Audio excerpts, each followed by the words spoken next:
सांसद पप्पू यादव के एक प्रदर्शन को लेकर संत समाज में काफी नाराजगी है, जिसमें पप्पू यादव ने एक साधु का रूप धारण कर, भगवा धारण कर ऐसा प्रदर्शन किया कि पूरे देश में नाराजगी फैली हुई है। संत समाज में, हिंदू समाज में, उसको लेकर आज रायपुर के संत एक जगह रानी दरबार में एकत्र हुए हैं और बैठक में निंदा की गई है और कलेक्टर को ज्ञापन सौंपने की तैयारी की जा रही है।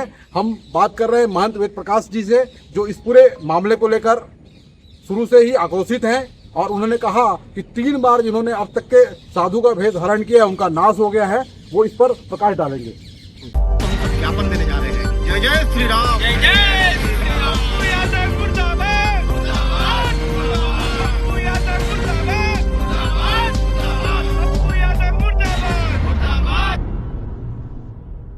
बहुत ही निंदनीय घटना है।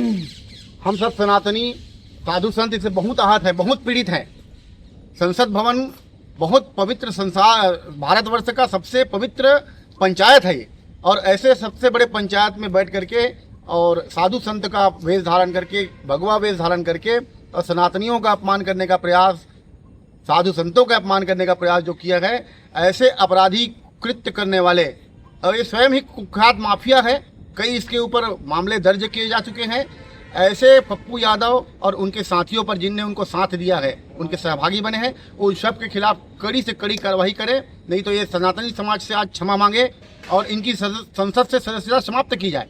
ये संसद रहने योग्य नहीं है, संसद की सदस्यता इनकी समाप्त हो। आचार्य राजेश्वरानंद जी भी है हमारे साथ जुड़े हुए हैं और ये आक्रोश संत समाज के अंदर है, हिंदू समाज के अंदर है और पप्पू यादव की सांसद से निष्कासन को लेकर आज साधु संत एकजुट हुए हैं। उसको लेकर आचार्य जी, आज हम लोग सभी यहाँ पे रायपुर संत समिति जो है, हमारे माननीय डॉक्टर युधिष्ठिर लाल जी के सानिध्य में जो संसद में हुआ, वह हमारा मंदिर है, हमारे भारत देश का। उस मंदिर में अगर ऐसी कोई कृत्य होता है तो हमें बड़ी, हमारी भावनाएं कहें या आत्मा से जो कहें, वह आहत होते हैं।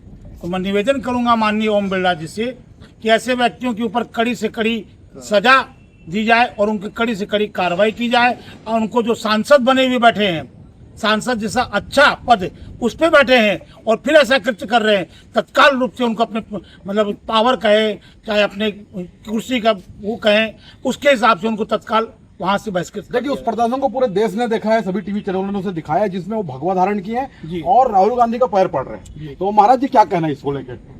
हमें छत्तीसगढ़ के सभी संत इस बात से दुखी हैं कि ऐसी घटना वह भी संसद भवन में हो, है ना। इसको पूरा राष्ट्र देखता है, दुनिया देखती है और इससे संत समाज का अपमान होता है। इस पर सख्त कार्रवाई होनी चाहिए, शीघ्र कार्रवाई होनी चाहिए। ऐसे लोग संसद जैसे मंदिर में बैठने के लायक नहीं है।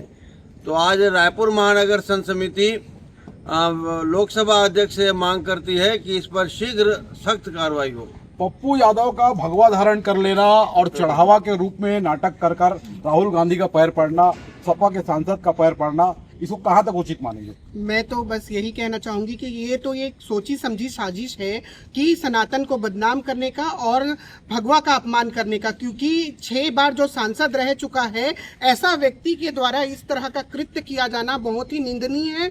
उसे कड़ी से कड़ी सजा उसे देना चाहिए और सांसद भवन से उसकी जो सदस्यता है वो समाप्त कर देनी चाहिए और जल्द से जल्द इस पर कड़ी कार्रवाई किया जाना चाहिए, क्योंकि आज पूरा देश आक्रोशित है और उसी आक्रोश का परिणाम आज यहाँ रायपुर शहर पे आप देख रहे हैं। पप्पू यादव की पत्नी इसी छत्तीसगढ़ से राज्यसभा सदस्य है, क्या उनको पत्नी ने जो गलती अपराध किया है उसे पहली सजा मिल जाए, है ना। अब उनकी पत्नी के बारे में हम तो ज्यादा जानकारी है नहीं, और यहाँ से संसद राज्यसभा सांसद बनी है, ये हमारे छत्तीसगढ़ वासियों की दुर्भाग्य की बात है कि हमारे छत्तीसगढ़ की माताओं बहनों का अपमान है। ये हमारी माताओं बहनों से बीच में कोई जा करके वहाँ राज्यसभा में सांसद बनती तो हमारे लिए सौभाग्य की बात होती। पैरासूट लैंडिंग था वो, ऐसा आरोप लगता था कि छत्तीसगढ़ में क्या कांग्रेस के पास लोग नहीं है जो बाहर से लाके राज्यसभा भेज रहे हैं? क्या कहें महाराज?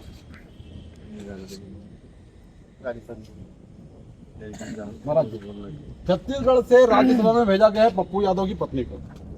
अब ऐसा है, ये दुर्भाग्य है कि हमारे छत्तीसगढ़ में, क्या हमारे छत्तीसगढ़ में सारे महिलाएं हैं, बहुत सारे महिलाएं हैं, बहुत सारे सांसद हैं, लेकिन कहते दुर्भाग्य है कांग्रेस का कि आज उनके पास में दूसरे राज्य से लिया करके छत्तीसगढ़ के बनाया जा रहा है, ये बहुत दुर्भाग्य है। और ऐसी रही स्थिति रही तो एक भी उनको सांसद और ये बचेंगे नहीं, रामी चाचे, उनको विदेशों से लाना पड़ जाएगा। जय सीताराम।